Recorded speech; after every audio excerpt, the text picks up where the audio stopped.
Hey folks, Rob here, bringing you another tutorial. This one's going to be a Chapter G Banzai tutorial. So I just did a video on initial recce on the Shanghai in Flames, and I figured since I did a couple bonsais on that one, I may as well get good with the rules. So I decided why not a tutorial. So I'm going to reference two articles that come in ASL Journal number 9, and that is Art of the Bonsai by Bret Hildebran and Jim Bishop's The Science of Banzai. So Brett's article is more of a tactics, when you can employ it, when you shouldn't, and maybe how to defeat it or limit its impact. And then Jim Bishop's excellent article is a walkthrough technical analysis on how to actually conduct it. So I'm basically going to replicate Jim's article, but I'm going to reference both as I go through this tutorial. So let's get into it. All right, so before we get into the bonsai, let's look at the human wave, because bonsai is essentially a Japanese version of it, and therefore you need to understand the human wave, how it works, and all that. So let's look at some key points. Now, the first thing to contribute to a human wave is typically this is only available to Russians and Chinese, although other nationalities sometimes are allotted it. Ethiopians, for example, in one scenario that Dave and I played, were allotted it.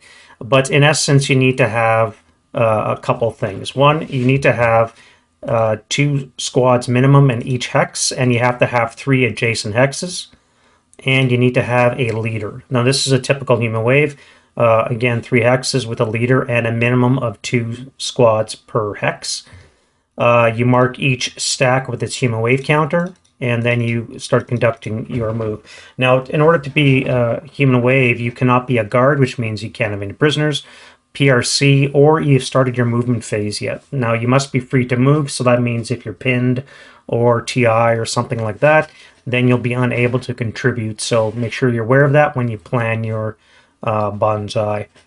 Human wave units have 8 movement factors, and your target must be within 8 hexes. Now, again, factor in things like terrain, how much that's going to cost you when you announce your human wave attempt, and same with the bonsai as well.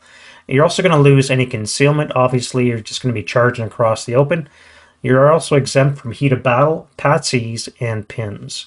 And then finally, your human wave units will have their morale level increased by 1 for the remainder of that player turn. One other caveat for human wave is when you declare a charge against an enemy, a human wave attack, it cannot be adjacent to any unit contributing to the human wave. So you must be at least 2 hexes away and not adjacent. So it's got to be within 8 hexes, not adjacent, and in order for you to conduct a normal human wave. Now, when it comes to the bonsai, again, this is the Japanese version of it, so we change things up a little. So you must be a good order infantry unit. You can also, unlike a normal human wave, be an individual unit. Either a crew, a squad, even a leader by itself can all attack as an individual bonsai. If you have more than 1 unit, like we have here, get rid of that. We have 4 squads here. In this case, we must have a leader to do that. So even if you have a stack of 3 squads, you must have a leader with that stack in order for that stack to conduct a bonsai charge. This is a big difference between the human wave and the bonsai. You can also be adjacent to an enemy when you declare it. So you don't have to be 2 hexes or more away. You can be adjacent when you declare it. You could even be inside the hex when you declare it. Say you're in the trenches and you want to bonsai out into a unit that's outside that location, or maybe a pillbox, something along those lines. Once you identify which units want to contribute to a bonsai, you mark them with the applicable counter. Again, these counters are all available in Rising Sun, and we're just going to take them off for now because they're going to get in the way, so you guys can see the example a little better. So just take those off for now. By the way, these are good counters, doubles purpose. Once you've reached your target destination or you run out of move, whichever comes first, you flip this over to its lax side, because all bonsai units, much like a human wave, will be considered lax for the balance of that player turn. And of course, once you're into close combat and ambush and all the rest of it, you can quickly get that turned against you. So just be aware, the penalty for getting the Banzai bonus move and the extra morale is you're going to be lax when it actually comes to close combat. And this applies to the first line as well as elites in the Japanese order battle, because typically they are stealthy unless they contribute to a Banzai. Alright, in order to actually conduct a Banzai, much again like a human wave, you must have a direction in mind. Now you can see the diagrams there for a normal and an alternate human wave hex grain. The way the map is laid out, we're going to have to use the alternate hex grain, which basically means that when it comes to movement for this squad A, this is going to be a side movement, this is going to be a side movement, and these two here are going to be forward movements. Now, you typically will only move forward in an impulse. However, should there be an enemy unit adjacent, you can move laterally into it as a sideways movement. But normally, you're always going to go forward. So you have to decide, how are we going to negotiate, for example, this bamboo? I should probably talk about that first. So let's do that. Now, obviously, this is a specific theater of operations, which means the map board rules change. First of all grain becomes kunai, which is essentially treated like brush. It's going to cost 2 movement factors to move through it and provide a +1 LOS for intervening hexes. Any bamboo is going to be a all move or minimum move hex. Obviously, it's going to block all kinds of line of sight, and therefore it's going to have to be something in this particular case we're going to have to avoid. Again, this is all brush, is representing now bamboo. Any multi-building wood structure in one hex will be considered huts. And again, that also has a 2 move factor. And then we have palm trees, which are much like orchards, except they're never out of season. They're also going to be 1 movement factor. And then finally, we're only going to deal with light jungle, which is represented by all the woods. We're not going to deal with dense jungle, just light jungle for now. All right, so with all that being said, 2 forward hexes that we have to plot. We have 03 and we have 04. We must consider how all 4 hexes are going to move, and we want to maximize their abilities. So we can look at our options for the attack. Now, there's 3 to these units. First of all, in terms of line of sight, these 3 units can all see Z, and these 2 units can all see Y. So again, we're going to pick A or B because we will need to identify Z as well as Y. So in order to do that, we have 3 choices in essence. We want to go either 03, then down to P303, in which case this squad will be out of able to directly intervene. He could make a sideways move, or we could go 04 down to P4 up to Q4 and so forth into that hex. Now again, the problem with that is we start running into things like bamboo. And the last way we can move is we can go a direct, a normal hex grain. We can go 05 to P4 to Q4, right? So we have 3 different options. We can take the scenic route, we can go the direct route, or we can go the really direct route. Right now, of course, if we choose that latter option, obviously this unit's not going to be able to contribute because of the bamboo, and we will not be able to engage Squad Y. So in order for us to have best opportunity to engage Squad Y, it would probably be best to take 04 as our first hex. So we line up our human wave, or our human wave counters in such a fashion that we identify what we want to do. All right, and we'll also bring in, just for this purpose here, we'll bring in a big line for you guys to see exactly what's going to happen here. All right, so this dashed red line is going to form the grain that we're going to be trying to stay within whenever possible. All right, so we've identified our path, our hex grain that we're going to be trying to mirror. And let's talk about other Banzai particulars. So first of all, as we said before, you do have a movement factor. However, you're not allowed to use any kind of assault movement. Dash search, you cannot carry more than 1 IPC. and you cannot use column movement. Everything is done with impulses, which is a Chapter D rule under vehicles.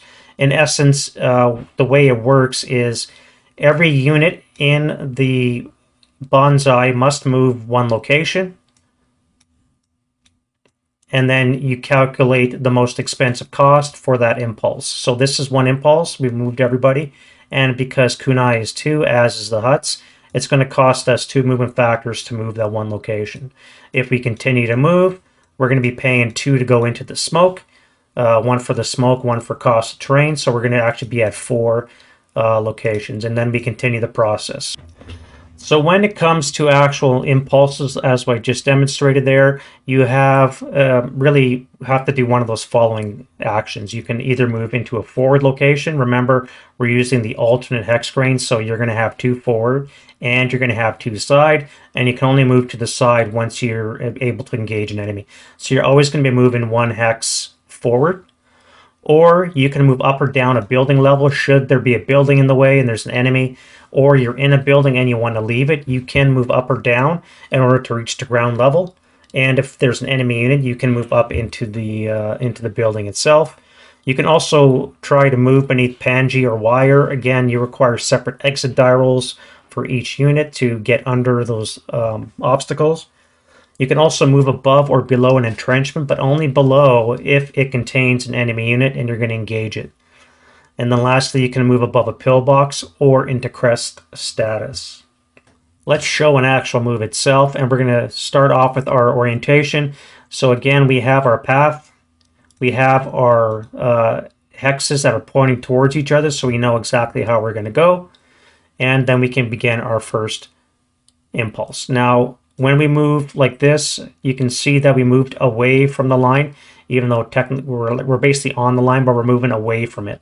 If we move away from a line, then you must put a counter on that indicates such. This is a hex grain range counter. We're just going to call it range counter from now on. And what it does is it's a reminder that this unit in its next impulse must attempt to go closer to its path. You cannot just continuously trail away from a path. You must always try and parallel the hex grain that you initially identified. All right, so the first guy is moving away from the line, so he gets a range counter. The next unit is moving towards the line, so he does not, as does the leader and squad C. And Delta is moving into the huts away from the hex grain, so it must get a range counter as well. All right, so that's going to be the first impulse. And then again, we continue. So this unit's going to have to move closer to the hex grain. So this will come off. This unit will be moving away from it, so it must come on, as will Charlie and the leader. And we'll give them that one because we went around the bamboo, and therefore Delta can now join its fellows, moving towards the line. All right, now one thing that we have not covered is the defensive fire options.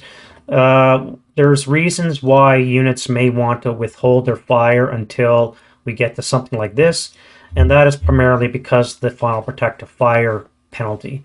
It's a morale check as well as a fire attack should you exceed your morale. In this case, we have 6 morale Americans. It's probably better than average that you're going to fail, and then you're going to be broken. So we're going to get into the tactics near the end, and just be aware that I'm not deliberately firing because I don't want to confuse the issue more than I already have. But to continue our move, so at this point, we have moved spent 4 movement factors to move 2 hexes, again because of the terrain. Now we have a unit in front of us, and if it is devoid of an armed friendly unit and it contains an armed known non-disrupted enemy, which it does, then that unit must move into that location. So again, our third impulse, we move into this location. The rest of our units can continue on. Now, because we have a friendly unit, it's no longer devoid. We can continue our move. Now, this unit has a choice. We could throw it into the mix. Combat odds ratio or is probably better that way. But again, it depends on your objectives. Maybe there's a reason you want to get to R4 instead. Maybe it's a ground thing and not a kill troops thing, what have you. So So in this case, this unit, because it moved away from the hex grain, it must try and move towards it. So it's almost forced to come into this location. And then lastly, we have these units here. Again, we move up the squad, we move up the leader. They're moving towards the hex grain, so we don't need this counter, as is Delta, all right? Again, we're now at 6 move, so we have 2 units engaged with an American, and then we have the 2 Japanese with the leader that still have 2 movement factors left to do. Once you enter that location, again, you're marked with its with the CC counter to indicate that that's what's actually going to be happening. Now, there's weird cases, like, for example, if we have a, say, a broken unit, maybe even disrupted in this location.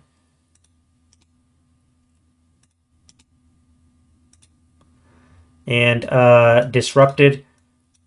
And when we enter in our next location, because of the rules on disruption, a unit that is in this that's disrupted will automatically surrender to a enemy that enters its location.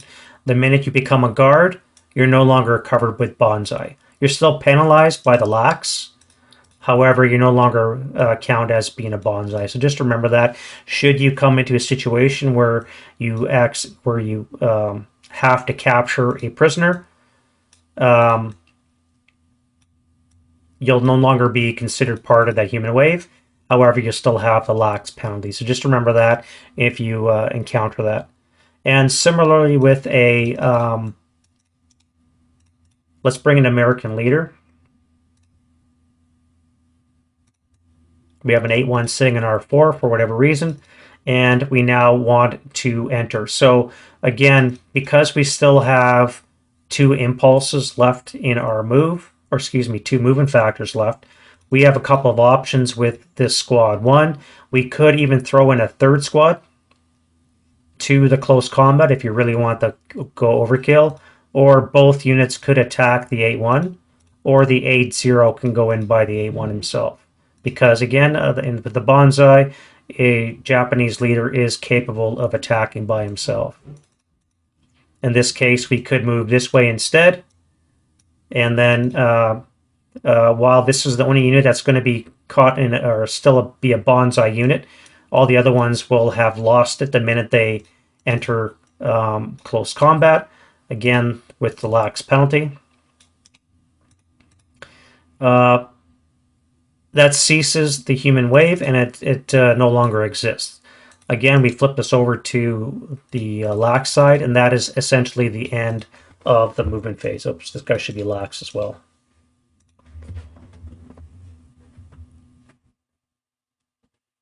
All right, and again, it would also be marked with a close combat counter.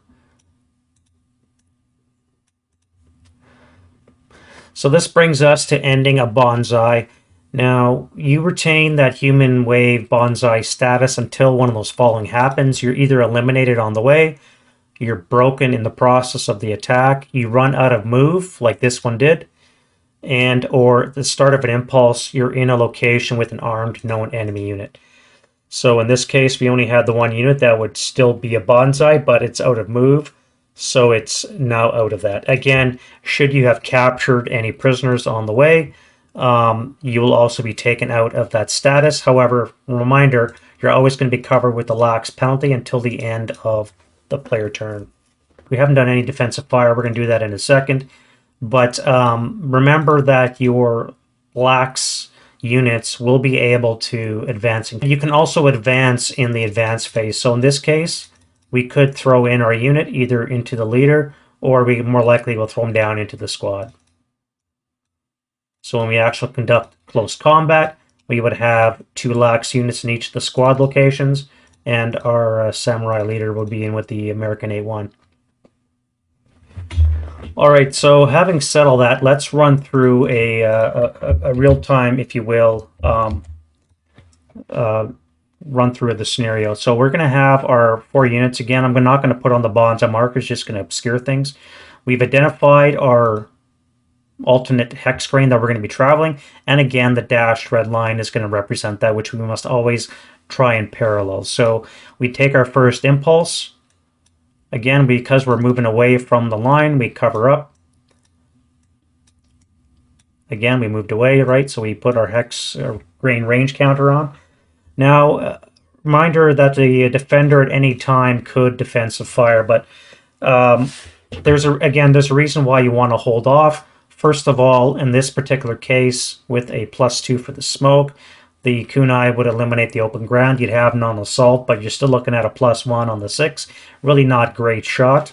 This guy here is slightly better, but again, you're going to have the effects of the hut as well as the kunai, which are going to impact the 6 firepower attack. So in this case, you'd be wasting your shots. I mean, you could always roll well, but the chances of you doing so are poor. Should you be first fired, the problem is now when these guys come closer, you've already first fired, and they're going to be entering in your hex, which is going to force you to final protective fire if you decide to subsequent first fire now. So by taking that long shot with poor odds, you've effectively handicapped yourself in how you defend yourself. Again, with 6 morale troops, probably not advisable. If you have Elite 8 morale units in these locations defending a Banzai, maybe you'd want to risk it. But again, it's a morale check when you take an FPF. And if you fail, you're going to be broken, which is just going to do the enemy's job for them. So in this case, we're not going to first fire until we're at this point now. Let's write down our movement factor in case we forget.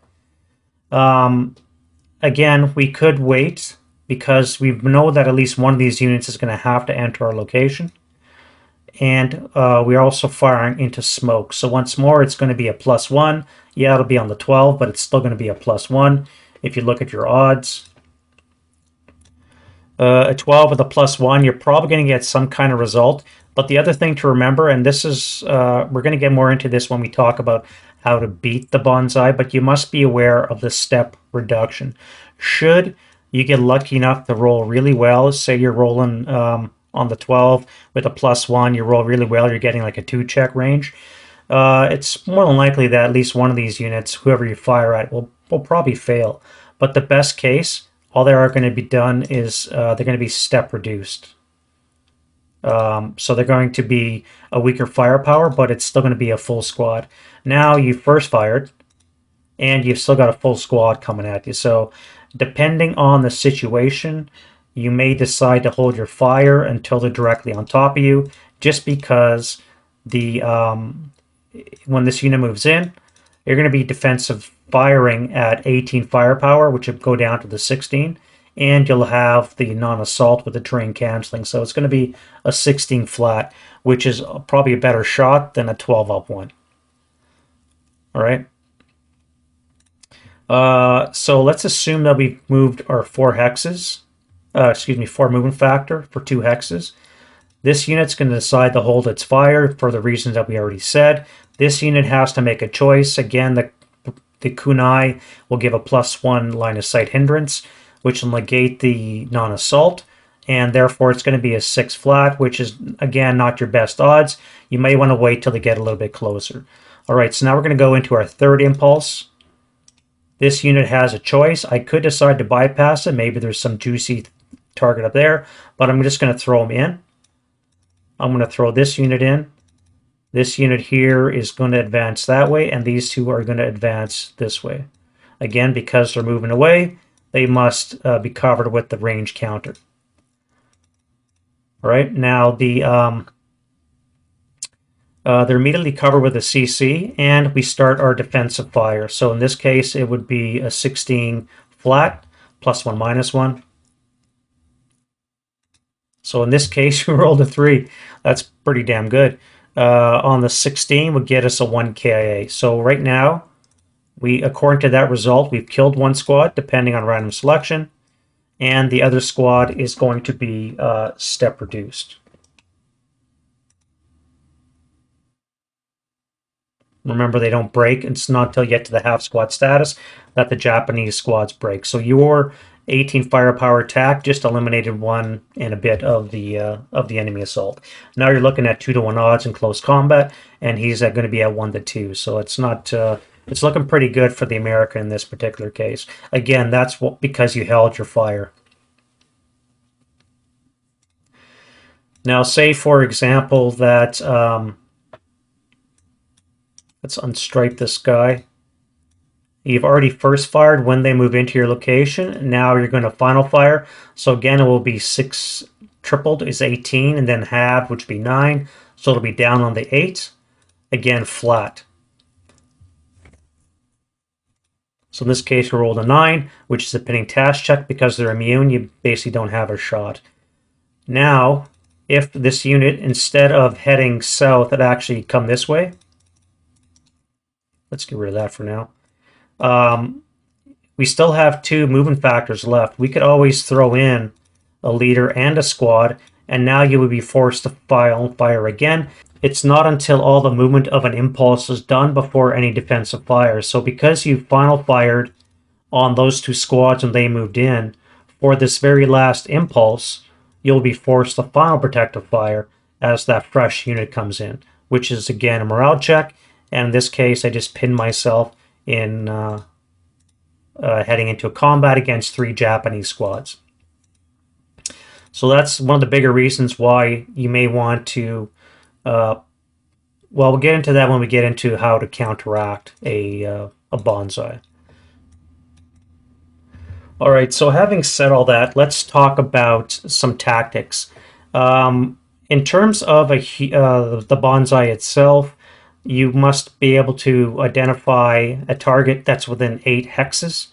You must make sure you have enough troops to deal with whatever you're going to charge. Otherwise, you're just throwing your units away. You must be aware of the terrain you're going to have to cross. So in this case, we have kunai everywhere. We've got some white phosphorus smoke. We've even got some huts down here. All this terrain is going to impede the American shots. So it's prime territory for a Banzai. We also have a nice juicy target. We have 2 fairly isolated squads.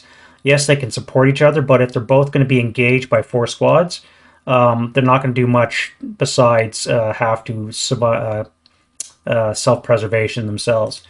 One thing you got to be aware of as a defender would be things like setting up in isolated locations, because it's very hard to support these guys. You're going to have to hold your fire unless you get, like, assume that the white phosphorus is not there. Should they enter this location, you're looking at a -2 shot. Obviously, on the 12th table, you could even spray fire both. But a down 2 shot is always going to be better than one that's +1 because you have smoke in the way. All right, so as a Japanese, like I said, you got to be aware of the terrain because you must make sure you can give yourself as much cover. You have to make sure that you're going to have enough move to actually reach your target. As an American, in this case, defender, or for that matter, any defender against a Banzai, as we said, you want to avoid isolated locations because this is such a juicy target. It'd be hard to pass up. You want to have plenty of interlocking fire. You may want to, if you have the ability, to set up in things like foxholes, have various entrenchments. All these kinds of things are good because when this unit actually enters your hex, you're protected with a +2. He's still going to be hit with a -2. I mean, depending on the terrain you're in, obviously. But it's a lot better protection than just sitting in a +1 woods. So again, you got to use your defenses properly. Make sure that as a defender, you have interlocking arcs, and so that they can mutually support each other. If you have some kind of heavy weapon in the rear, give yourself some kind of fallback options as well. This is where fire discipline comes into play because you don't want to waste your fire. It's going to be difficult enough in a situation like this to reduce the effectiveness of a Banzai.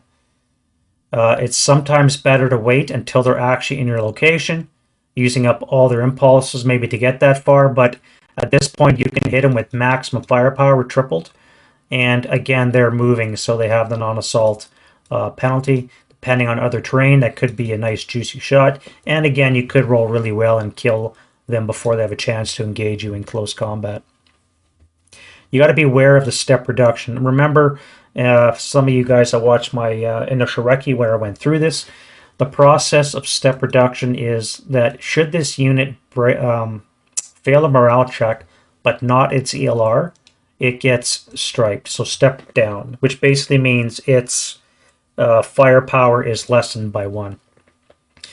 Should it fail another morale check but not its ELR, then it's replaced with a half squad. So you have, in essence, 3 steps before you get to the half squad status, which is the only unit that can break in this formation here. When it gets to things like exceeding ELR, then you would be replaced with a lower quality troop and the next lower class, but you're still going to be a full squad. You're still going to be good order, and once this gets reduced to a half squad for continuous attack, for example, yeah, it's a much weaker 137, but it's still an enemy unit that's going to be in your face, and it's still going to take you 3 steps to get to there. So you have to be aware of what's coming, which should determine what you decide to fire and what you don't decide to fire. For a defender, again, besides everything we just talked about, again, the terrain. Our Japanese units that are charging these guys here, again, yeah, this could be 447, doesn't matter. It's still going to be a 4 down 2 shot. And once more, if you look at the table of 4 down 2, I mean, an ace going to get you an NMC. So it's a killing field if you can identify these kinds of locations as a defender. Remember, too, for the Japanese, the reverse perspective, if you have to cross a lot of open ground, chances are you're not going to make it, because 3 hex is where you can all get step reduced, again, depending entirely on how the enemy is set up. So as a defender, you should have plenty of interlock and fire, maybe even throw in as another squad here. Whoop, that's not what I want to do. You have plenty of shots where you can whittle away your Banzai until it's almost ineffective. You want to avoid isolated cases where you just have a single squad and you have a whole bunch of Japanese coming at you, because you only have first fire, subsequent first fire, and then you're taking morale checks as you FPF to try and kill the rest of it. And that's the Banzai. Again, I heavily referenced those 2 articles by Jim Bishop and Bret Hildebran in ASL Journal number 9. If you haven't got the electronic versions of the journals, you can get issues 1 through 10. I think it's $60 American from War Game Vault, and the link is on MMP's website. So just go there, follow the link, and you'll find it. You get like 160 scenarios as well as 10 magazines for that $60. I mean, I think it's a pretty good deal. And in scenario or journal 9, you'll find these 2 articles by those 2 fine gentlemen. So hopefully I didn't confuse the issue. I think I tried to follow Jim's technical plan as much as possible, throwing in a couple other things there just to help maybe explain areas that you're not aware of. If you're new to human waves, then hopefully that has been instructive, might be a refresher if you already have done them. And yeah, hopefully you guys get a chance to try out a Banzai, because it's really fun charging across there. I feel much better doing a Banzai than I would doing a human wave, for all the reasons that we've talked about. That's enough for me. I think it's gone on long enough, and we'll see you guys in the next video. Bye-bye.